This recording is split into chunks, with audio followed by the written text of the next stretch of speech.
Right now, there's one thing all 8 billion of us on Earth wish for: a vaccine for COVID-19.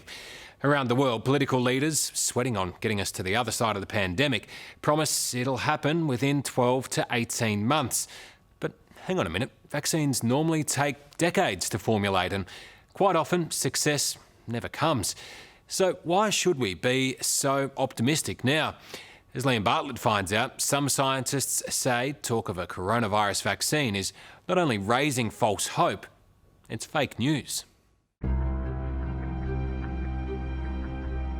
A safe vaccine, available to all, affordable to all. It's the great hope galvanising the world.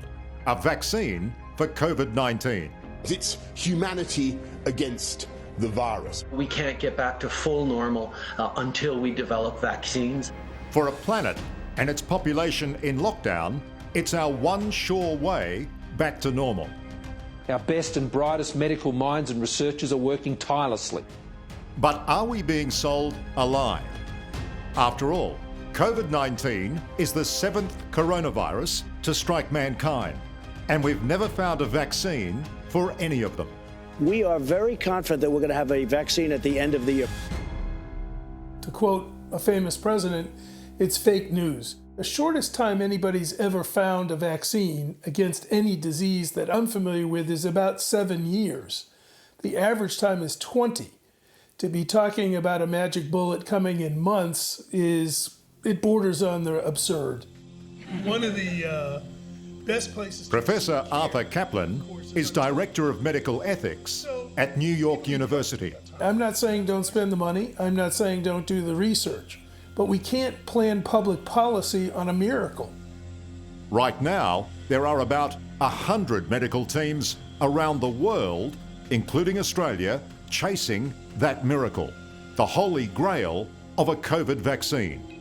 Surely one of them will find it.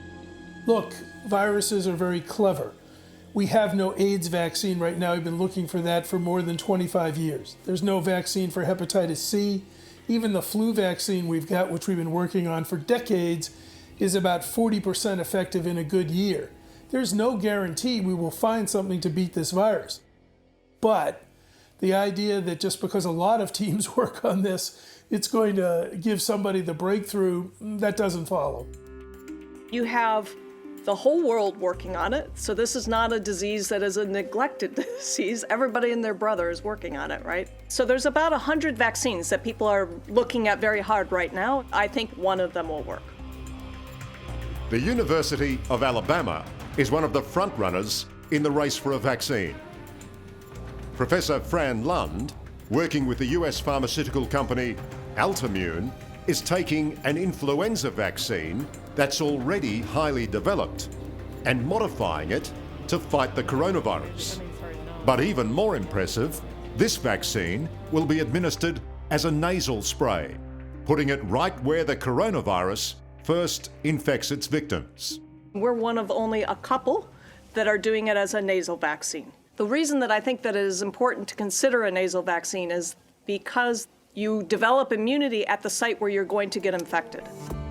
And in poorer countries, a nasal spray that can be easily administered and stored at room temperature would be a godsend. This is a virus that is going to infect eventually everybody in the world because nobody has any immunity to it. And so you have to think about how you're going to deliver, billions of doses of vaccines in a way that is simple and doesn't require refrigeration and is something that can be administered in places where maybe they don't have really robust health systems. But we're talking about 100 medical scientific teams around the world. I mean, you're suggesting they're wasting their time.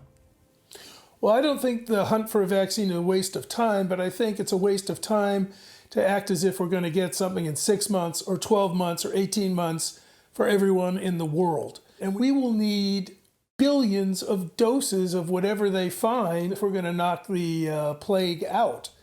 Just in the US, you'd need 300 million or more doses. But this company in Canada may have found a way of producing vaccine doses in the tens of millions, quickly and cheaply.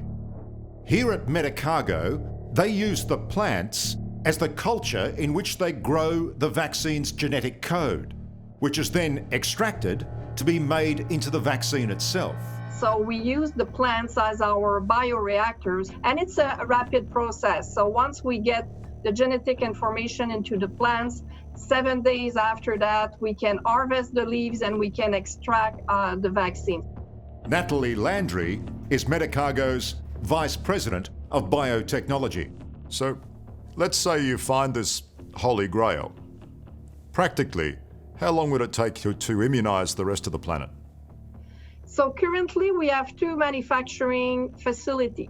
So the one we have in Quebec can produce 1 million doses per month. And the one we have in the US, in North Carolina, can produce around 10 million doses a month.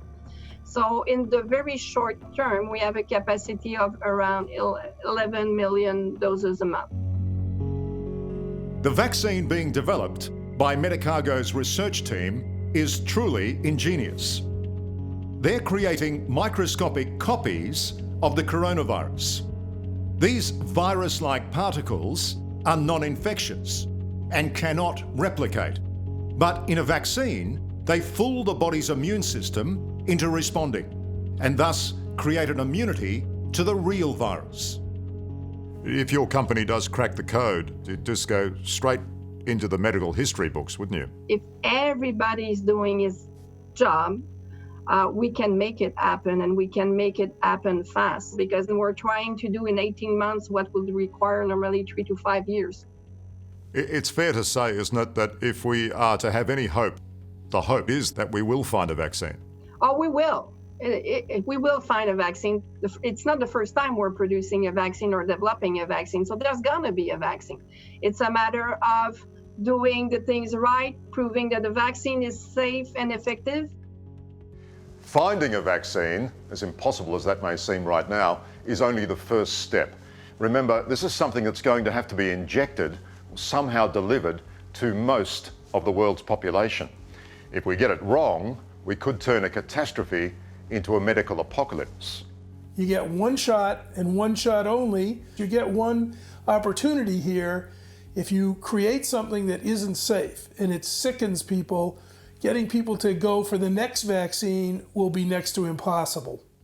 To achieve the impossible, both in the time frame the politicians are promising and to ensure the safety of the vaccine, some, like Professor Kaplan, are advocating a radical and highly risky strategy, deliberately infecting healthy volunteers to determine if the vaccine works. It's called a challenge study, and it's rarely been done in medical history. If you immunize people and then deliberately give them the virus, deliberately, you infect them, pick people who are young and very unlikely to die, then you know, and you get an answer. We have, if you will, a setup to speed up by months, if not years, the ability to find that vaccine. If you deliberately infect people, though, without having a rescue clause, that does raise huge ethical questions, doesn't it? It does. Now, you have to do what you can to minimize the risk, and they'd also have to know that if they got sick, there is a chance, it's a small one, but a chance they could die. That's a very big if. Do you know many of these people? Right now there's a website that started to ask for volunteers for challenge studies. I do think the problem is not going to be getting the volunteers, it's going to be making the decision that it's ethical to do this. There is one famous Australian scientist who did deliberately infect a healthy human to test a cure. The lab in Wuhan, for example, what category? Well, it'd be at least PC3. Professor Barry Marshall gave himself the stomach bacteria that causes fatal ulcers. Not only did he survive, but he won the Nobel Prize for Medicine in 2005. I said to my wife, we were right. And she said, what? I said, I took the bacteria, I've got the illness. And she said, you did what? So I did do it myself in a time when there wasn't so much technology and so much thought about it. But when you did it, when you infected yourself, did you have a rescue strategy? A little bit. It wasn't, my rescue strategy was not perfect. I know that with hindsight. And you're obviously in a high-risk class for COVID-19. But if we could wind back the clock and you could take part in such a study, would you put your hand up? Immediately. If we did have such a study and deliberately infect those people, how much more would that help? I think you could speed the process by anywhere from 6 months to a couple of years, because remember, you're talking about tens and tens of thousands, if not hundreds of thousands of people dying over that period of time. That's again why I think it might be a trade-off if people were willing to volunteer to be subjects. I think it's time, given this enormous plague and the damage it's causing and the deaths it's causing, to look for that kind of heroism again. In a sense, the world doesn't have a choice. The question can't be if we find a vaccine, but when, no matter how many billions of dollars and man-hours it takes. If we don't, we face a future of lockdowns, social distancing, and recurring COVID pandemics for years, if not decades to come. And if it's not your company that comes up with this, but another company, but there is a vaccine, will you still be happy? Yes, because it won't be the fact of one single company. We need many solutions, as many solutions as we can get, because nobody can produce enough to supply the world. Nobody. So I wish that there's a vaccine that gets to the market as quickly as possible, even if it's not ours. Professor Kaplan, you're not painting a very rosy picture, not sounding terribly optimistic about a vaccine. Well, politicians, whether it's in the USA, the UK, Australia, other countries, they want to be optimistic. Telling people to lock themselves up for 1.5 years while we try to wait this thing out is probably impossible, and they know that. So they quickly turn to talk of vaccines and magic bullets as a way to give us hope. I'm not against hope, but when you talk about vaccinating the world in 12 months, I think you're fantasizing. Hello, I'm Sarah Arbo. Thanks for watching. To keep up with the latest from 60 Minutes Australia, make sure you subscribe to our channel. You can also download the 9Now app for full episodes and other exclusive 60 Minutes content.